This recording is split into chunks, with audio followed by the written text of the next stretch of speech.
चलिए देखते हैं अगला क्वेश्चन। ये रहा 30 के 80% और 25 के 4/5 में कितना अंतर है। ठीक है, 30 का 80% मतलब 30 का 4/5 और हमें निकालना है 25 का 4/5। यहां से आ जाएगा 6 गुणे 4 24, यहाँ 5 गुणे 4 20। इनका अंतर कितने का है, 4 का। अगला देखिए, हाँ ये अच्छा क्वेश्चन है। 600 ग्राम 420 ग्राम और 780 ग्राम वजन के 3 चॉकलेट बार्स, चॉकलेट बार जानते हैं ना आप लोग, खाते हैं। चॉकलेट बार्स को एक समान वजन के छोटे टुकड़ों में काटा गया। यदि एक व्यक्ति को ऐसे 2 टुकड़े दिए जाते हैं तो ऐसे लोगों की न्यूनतम संख्या क्या होगी जो सभी टुकड़ों को बांट सके। ठीक है, तो देखिए एक समान वजन के टुकड़े काटने हैं। यदि एक समान वजन के टुकड़े काटने हैं तो किस वजन से काटेंगे हम।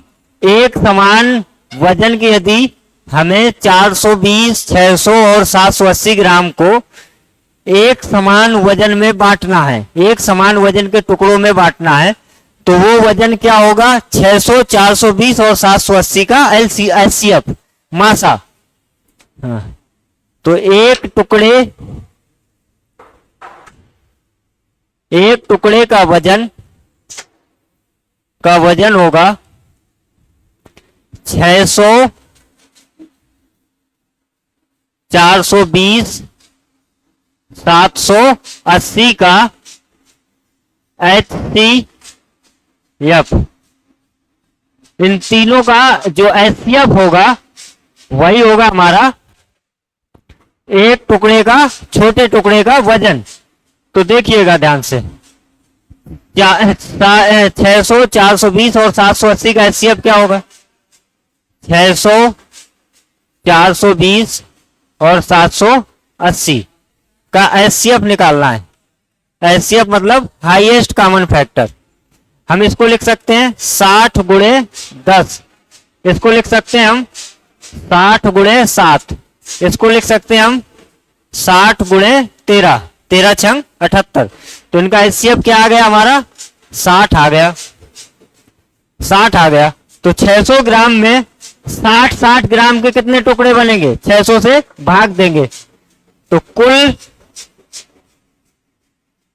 टुकड़ों की संख्या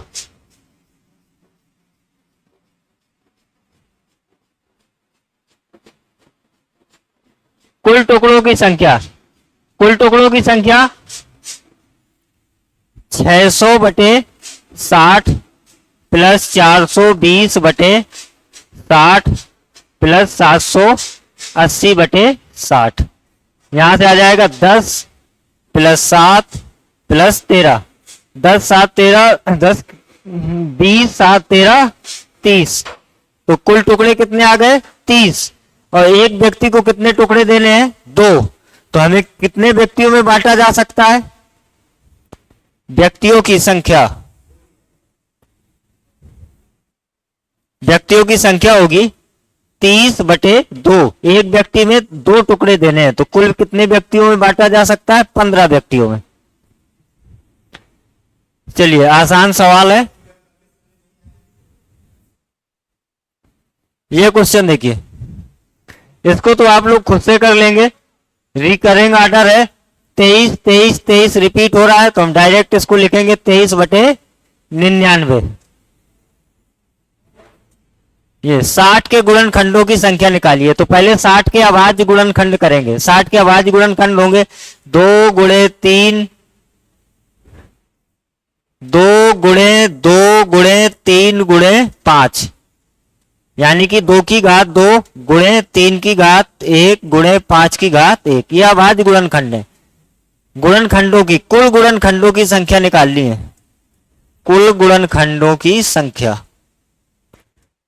तो कुल गुणनखंडों की संख्या क्या होगी, इसमें से एक बढ़ा देंगे, 2 में से एक बढ़ा देंगे 3 गुणे, इसमें से एक बढ़ा देंगे 2 गुणे, इसमें से एक बढ़ा देंगे 2। तो 3 दूनी 6 दूनी 12, कुल गुणनखंड होंगे 12। अगला सवाल देखिए, ये अतुल ने एक साइकिल उसकी अंकित कीमत से 3/4 दाम पर खरीदी और उसे उसकी अंकित कीमत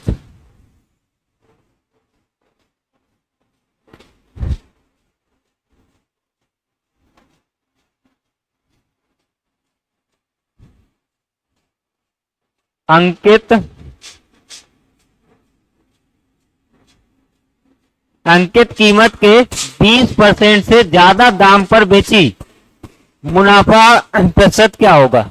ठीक है, अतुल ने एक साइकिल उसके अंकित कीमत के 3/4 दाम पर खरीदी। मान ले रहे हैं एमपी 100, तो अतुल खरीदेगा कितने में? इसके 3/4 में।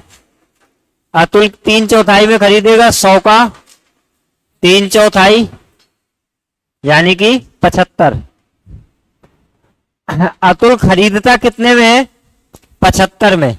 अतुल के लिए सीपी है 75 और अतुल के लिए एसपी है अंकित कीमत का 20% ज्यादा। अंकित कीमत का 20% ज्यादा यानी 120। तो खरीदा था 75 का, बेचा 120 का, फायदा कितने का हुआ? लाभ हुआ 45 का। कितने पर? 75 पर। इसको परसेंट में बदलने के लिए 100 से गुणा। 25 से 3 बार में 75, 25 से 4 बार में 100। 3 से इसको काटेंगे, यहां आ जाएगा 15, 15 गुणे 4 60%। चलिए अगला सवाल ये रहा। सेब, संतरे और आम की संख्या क्रमशः 5, 7 और 8 के अनुपात में है।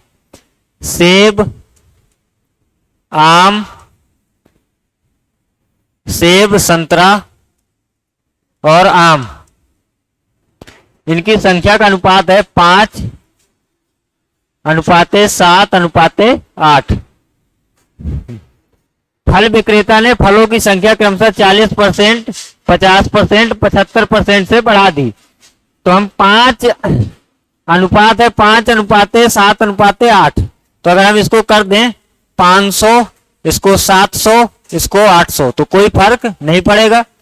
अब 500 में से उसने 40% के लाभ पर बेचा, नहीं 40% बढ़ा दिए, तो 500 का 40% बढ़ गया। 500 का 40% बढ़ना मतलब 500 में कितना बढ़ना? 200 बढ़ना, तो ये हो जाएगा 700। पहले जब कीमत 500 थी, अब कितनी है? 700। इसको 50% बढ़ा रहे हैं, तो 700 का 50% यानी 350। तो अगर 350 बढ़ाएंगे तो ये हो जाएगा 1050। इसको 75% बढ़ा रहे हैं, तो इसका 75% बढ़ाएंगे। 75% 800 का 75%। 75% का मतलब 800 का 3/4। 4 से इसको काटेंगे 2 बार में, 2 गुणे 3 600, 8 और 6 1400, ये हो गया। तो कह रहा है अब अनुपात निकालिए। निकाल लो अनुपात। 0 से 0, 0 कट गया। 7 से काटेंगे, 7 से यहां आ जाएगा 10, यहां आ जाएगा 15 और यहां आ जाएगा 20। अब इसको काट दो 5 से। 5 दूनी 10, 5 तिया 15, 5 चौके 20।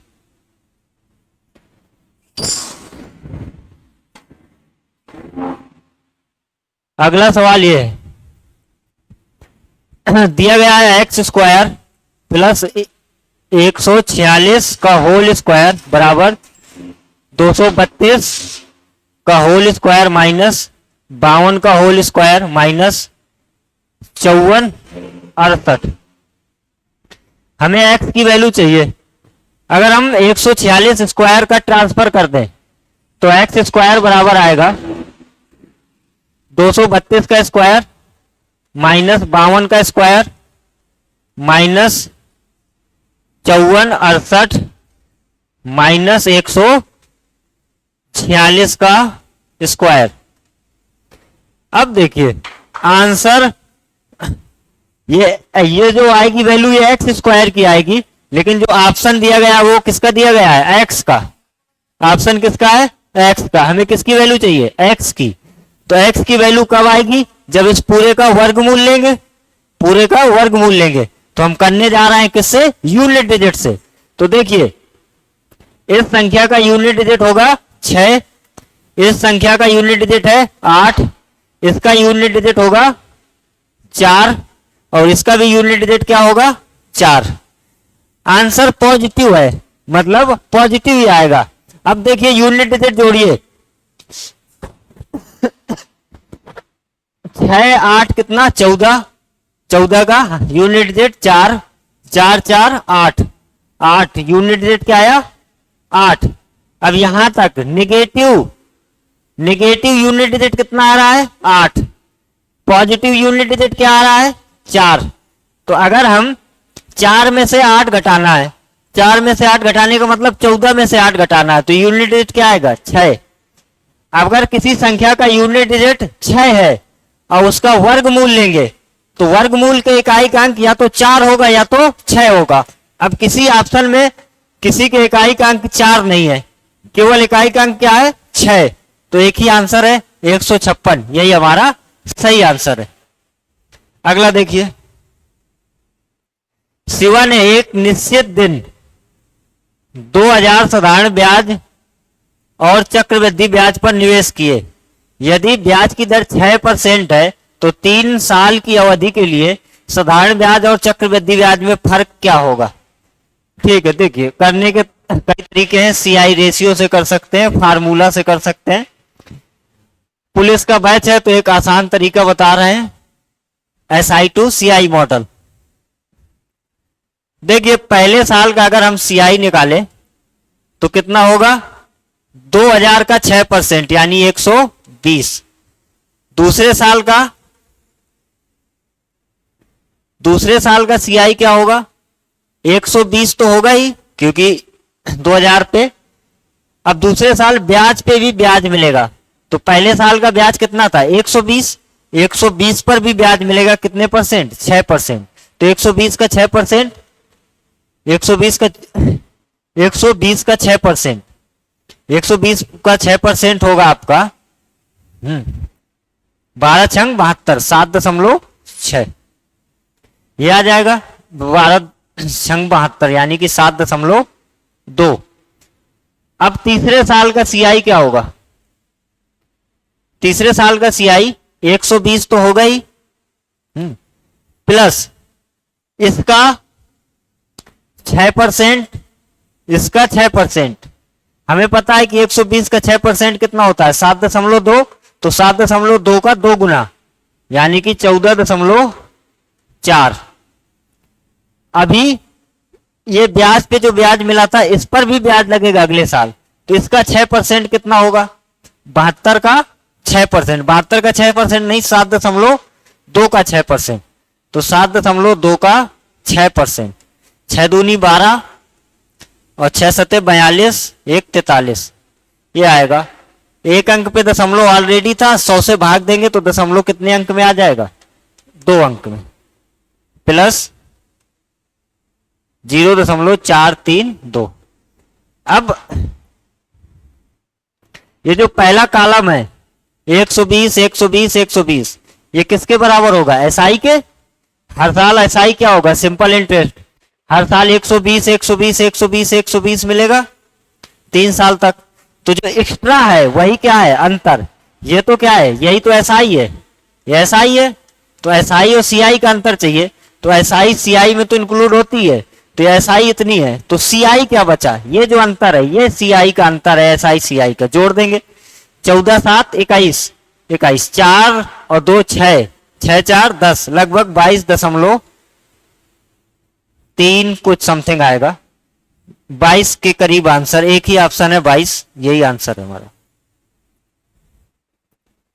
चलिए अगला सवाल ये, अशोक के पास 60 किलोग्राम और 85 किलोग्राम के 2 प्रकार के गेहूं है। यदि वह इनके मिश्रण को 84 रुपए प्रति किलोग्राम में बेचकर 20% का मुनाफा कमाता है तो मिश्रण में इन प्रकारों का अनुपात क्या होगा।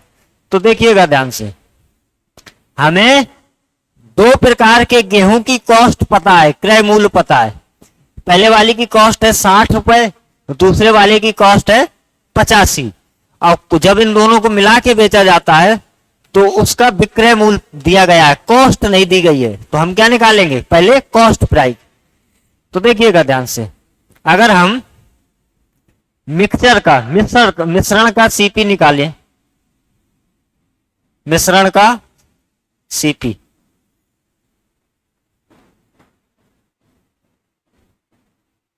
मिश्रण का सीपी क्या होगा, 84 रुपए में बेचने पर 20% का लाभ होता है। तो 84 गुणे 100 बटे 120 यानी कि 70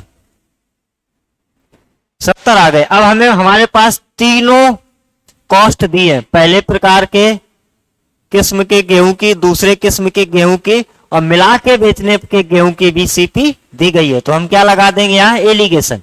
पहले प्रकार का गेहूं 60 के बेचा गया, दूसरे प्रकार का 85 पे और खरीदा गया, सॉरी, और ओवरऑल खरीद कितनी है, 70। लगा देंगे कॉस्ट पे सीपी। तो यहां से 85 में से 70 गए 15 और 70 में से 60 गए 10। इनका अनुपात चाहिए, 5 से काट देंगे, 3:2। बी हमारा सही जवाब है। अगला देखिए, ये एक आदमी 5 चीजें, वो देखिए थोड़ा आवाज क्लियर आई है कि नहीं, भड़बड़ हो रहा था, नहीं दोबारा रिकॉर्ड कर देंगे 10 क्वेश्चन कर दें कहें तो आप। देखिए, एक आदमी 5 चीजें 1 रुपए में खरीदा और 1 रुपए में कितनी चीजें बेचे कि उसे 25% का मुनाफा हो। तो एक चीज ध्यान दीजिए, अगर कीमत बढ़ेगी तो वस्तुओं की संख्या कम होगी। अगर पहले ये 1 रुपए में 5 खरीद रहा है, 1 रुपए में 5 खरीद रहा है, अगर वस्तुओं की कीमत बढ़ गई तो 1 रुपए में 5 नहीं खरीदेगा, 5 से कम खरीदेगा। तो जो प्राइस का रेशियो होता है उसके उल्टा होता है चीजों की संख्याओं का रेशियो। देखिए, तो प्राइस का रेशियो क्या है, प्राइस का रेशियो 25% बढ़ जा रहा है, तो 4 से कितना हो जा रहा है, 5। तो संख्या का रेशियो हो जाएगा 5 से 4। उल्टा होगा, जो प्राइस जैसे बढ़ रहा है वैसे चीज घटेगी। तो प्राइस 4 से 5 हुआ तो संख्या 5 से 4 हो जाएगी। तो पहले 1 रुपए में कितनी चीजें खरीदता था, 5 यूनिट की वैल्यू 5, तो 4 यूनिट की वैल्यू 4। चलिए, गणित के सारे 25 जो भी सवाल थे सारे करवा दिए गए। उम्मीद है कि समझ में आया होगा। बीच में डिस्टरबेंस था, काम चल रहा है क्लासरूम में तो आवाज में कुछ डिस्टरबेंस था, लेकिन अनिल सर कह रहे हैं कि आवाज क्लियर गई होगी। तो उम्मीद है कि सब समझ में आएगा। आज के लिए इतना ही, धन्यवाद।